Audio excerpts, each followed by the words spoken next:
Welcome back to Speaking with Confidence, a podcast that helps you build the soft skills that lead to real results. Communication, storytelling, public speaking, and showing up with confidence in every conversation that counts. I'm Tim Newman, a recovering college professor turned communication coach, and I'm thrilled to guide you on your journey to becoming a powerful communicator. I want to thank you all for supporting the show. It truly means the world to me. Over the last few months, I've been working on a number of things, and next week I will share one of them with you. I'm really excited about it, so stay tuned. Getting up in front of a group of people and talking may be easy for some of you, and it may be terrifying for others. The purpose of this podcast is to give everyone strategies, tactics, and tools to become powerful communicators and speak with confidence. But how do we deal with tough questions or an unruly audience members trying to make a point or embarrass us? That's what I'm going to talk about today. Picture this. You're in the middle of your talk. Someone in the audience cuts in with a loaded question. Your credibility is on the line. Your hands go clammy. Your chest tightens. What now? If you've ever frozen in that moment, you're not alone.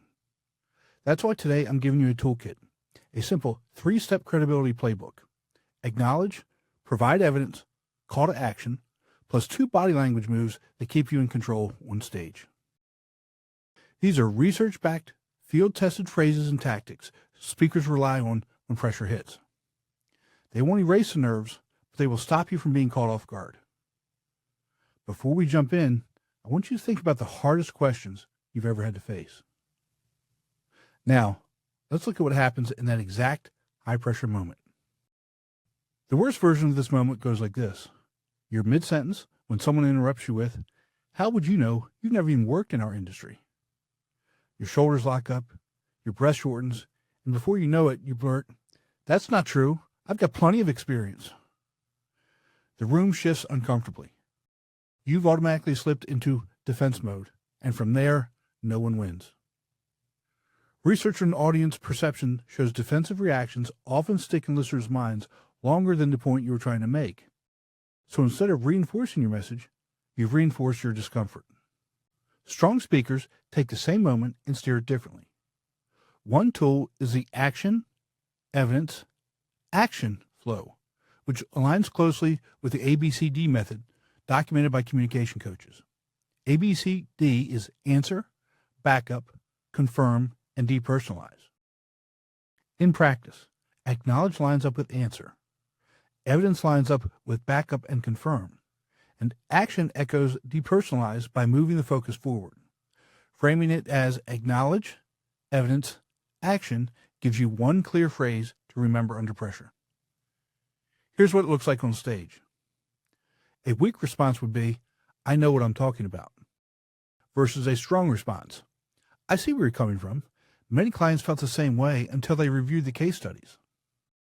Step 1 is to acknowledge the concern.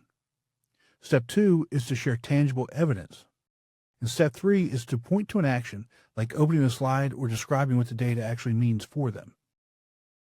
For technical pushback, try, "That's a great point. That's why we've confirmed these numbers with independent studies before presenting. Here's the data." The reason this works is you avoid conflict and replace it with proof. The micro action, show a simple chart and move the energy back onto common ground. For experience-based objections, phrase it as, "That's a fair question. That's why we partner with frontline teams during development. Here's what we learned." Again, you validate, supply evidence, then invite them forward. Targeted social proof also shifts the weight of proof away from you. Instead of insisting on your expertise, point to a credible pilot project or case study that shows the idea in action. By anchoring your response in shared evidence, you turn skepticism into curiosity. Nancy Duarte notes in her research that even the way you phrase points in rehearsal can change the questions you'll receive. A sales leader, she observed, swapped the phrase "align on goals" for "redefining goals," and the shift instantly promoted more collaborative questions instead of defensive ones. That example underscores how practiced language choices can set you up for easier handling of tough questions. So the transformation is clear. Before, you're tense, rushed, and defensive. After, you're steady, evidence-backed, and collaborative. This isn't about looking forward to conflict. It's about being prepared enough that you don't get thrown off your course. And once you have this foundation, you can start examining the different kinds of challenges you'll face, because not every tough question comes from the same place or carries the same intent. Hostile to heroic moments are where the real test happens. The person leaning in with folded arms isn't the same as the one sighing in frustration or the one that's showing off fishing for laughs. Each type signals a different motive. Communication expert Lucille Osai calls these the genuine challenges versus the maddening ones. The genuine challengers press because they want clarity, so answer them directly and give them concise proof. Maddening challengers look for attention, so set a boundary and invite them to follow up afterward, instead of letting them derail the room. You can often spot a challenge before it arrives. A flushed face, shuffling papers, or exaggerated sighs are early cues. When you notice these signals, body language becomes your first line of control. Research in psychology today recommends an open posture and movement toward people, not away. A small adjustment like angling your stance slightly instead of standing square reduces confrontation while keeping authority. Keep your hands visible and let gestures slow down, one deliberate move at a time. Project calm without escalating tension. From there, the ABCD method helps you keep your answers anchored. Answer briefly, back it with credible proof, confirm understanding, and depersonalize by noting that many have asked the same question before. At one tech talk, a participant shouted, "This architecture will never scale." The speaker replied, "It didn't in our first test either, until we added the caching layer on slide 18. Have you run into similar bottlenecks?" And in one short turn, they validated, provided evidence, and then pivoted with a question. When emotions run hot, validations come first. Saying, "I'd feel frustrated too if I thought timelines were slipping," works better than "calm down." Because as psychology today notes, empathy and active listening diffuse anger more effectively than instant defense. You can also mirror the intensity, but at a lower volume if someone says, "This is totally unrealistic." A firm but calmer reply like, "It's ambitious, that's why we staged the rollout," acknowledges without surrendering authority. Two more research-backed moves give you options. Engage the audience as an ally by asking, "Does the rest of the room see it this way?" This checks whether a concern is shared and often softens the disruption. And if side conversations flare up, shift the room into quick pairs or table discussion. Physician leaders emphasize that this resets dynamics and breaks up disruptions while preserving dignity. Handled this way, hostile moments stop being threats and become chances to actually strengthen connection. And once you have skill at turning those interruptions around, the next step is learning how to reshape even the toughest objections before they settle in. Advanced scripting tactics where challenges stop being random jolts and start becoming deliberate openings you've prepared for. One of the simplest tools here is sleight of mouth patterns.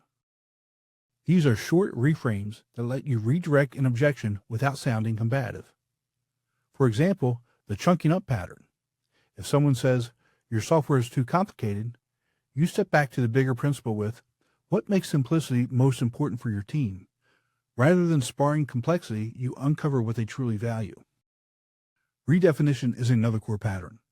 If a client labels an idea as risky, you can say, "Innovative with controlled tests that meet compliance." The objection is acknowledged, but the harsh emotional weight is replaced with a neutral or even positive frame. A healthcare director once shifted fast from resistance when untested method was reframed as protocol modeled on cardiac reforms. The counterexample pattern works the same way. If they argue, "Nobody in our industry does this," answer with, "Except Bayer's Singapore division, their results may be worth noting." By pointing to just one real case, you replace absolutes with possibilities. Preparing these scripts makes them far more natural in the moment. Build a what-if bank by writing down the top 10 objections you faced. For each one, draft 3 response angles: a statistic, an analogy, and an external proof.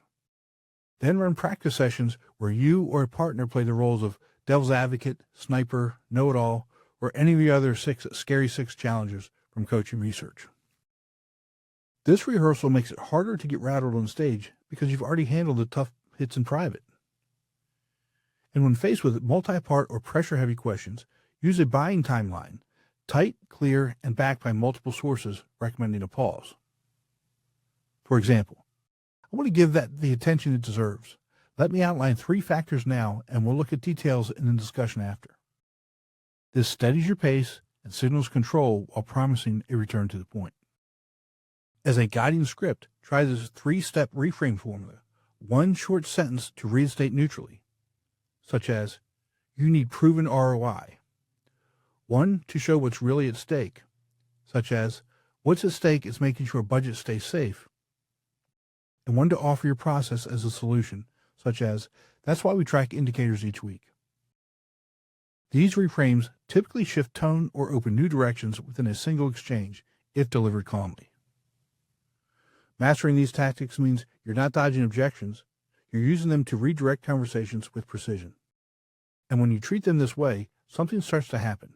The pressure doesn't just fade, it transforms into forward momentum. The turning point comes when objections stop feeling like roadblocks and start becoming opportunities. You're no longer stuck defending, you're guiding the exchange. Every pushback shows you've prepared, and each clear response builds engagement instead of resistance. Pick one strategy this week, the ABCD method, a validation line, or the 3-step reframe. Rehearse it for 5 minutes today so it's ready when you need it. Notice the shift that happens in that small pause when you choose to respond instead of react. That pause is where authority starts to show.